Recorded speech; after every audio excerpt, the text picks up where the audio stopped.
দেখেন বস, এগুলো চেম্বারে দেখেন কত বড়, একদম অনেক বড়। আপনি চাইলে আস্তে 2-3টা মুরগি হয়তো একসাথে করতে পারবেন, এরকম পরিমাণের জায়গা আছে। এটা হলো সম্পূর্ণ কয়েলটা, দেখতে পাচ্ছেন আপনারা, এই যে দেখেন সব কিছু আছে।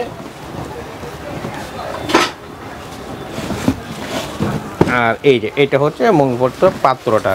অনেকের দেখা যায় যে তেলটা যদি রয়ে যায়, তেলটা বা ময়লা রয়ে গেলে আপনার ফেলানোর জন্য যে সাইজটা হবে এরকম করে রাখতে পারবেন। কারণ আমি দেখানোর জন্য এখানে যেহেতু মিয়াকো ব্র্যান্ডের ইয়ে লেখানো আছে, এটা আপনি দেখেন, এটা ডিপটা দেখেন কত বড় ডিপ।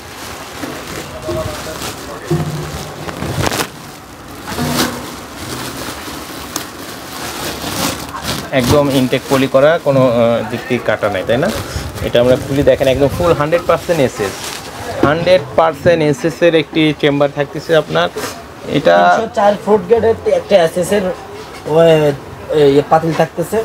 আর এই পুরোটাই, এটা কিন্তু পুরোটাই কিন্তু এসএস, এটা কিন্তু অনেক বিগ সাইজ। আপনারা হয়তো 8 লিটার মনে করবেন যে ছোটো না, এটা কিন্তু 100% 8 লিটারের একদম বড়টা এটা। আর এটা হচ্ছে এই কয়েলটা যেটা সেটিং হবে, আপনি দেখেন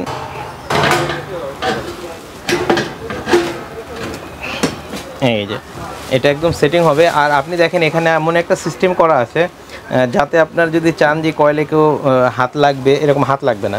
এখানে একটা কাভার লাগানো আছে, কয়েলের সাথে একটা কাভারটা লাগানো আছে, এই যে দেখেন, যাতে আপনি ওই জালিটা যখন আপনার এর উপরে রাখবেন তখনও আপনার এখানে আপনার হাতটা লাগবে না। এই যে এখানে এভাবে দিবেন। আর এখানে আপনার ভাজার পরে যে আপনি উঠে রাখবেন, এই যে এখানে রাখার জন্য এই স্ট্যান্ডের উপরে এখানে রাখলে নিচে তেলটা ঝরে পড়ে যাবে, তারপর উপরে থেকে খাবারটা আপনি সরাই ফেলতে পারবেন, খাবারটা যে কোনো প্লেটে বা পাত্রতে নিতে পারবেন। এই হচ্ছে এটা সিস্টেম। আর এটাতে থাকতেছে 5 বছরের কয়েলটার গ্যারান্টি থাকবে এবং 10 বছরের থাকবে সার্ভিস গ্যারেন্টি। আর এটার আপনার ওয়াটটা আপনি চাইলে 80 থেকে শুরু করে 200 ওয়াট পর্যন্ত আপনার ইয়ে করতে পারবেন, তাপমাত্রা টেম্পারেচারটা 200 পর্যন্ত দিতে পারবেন।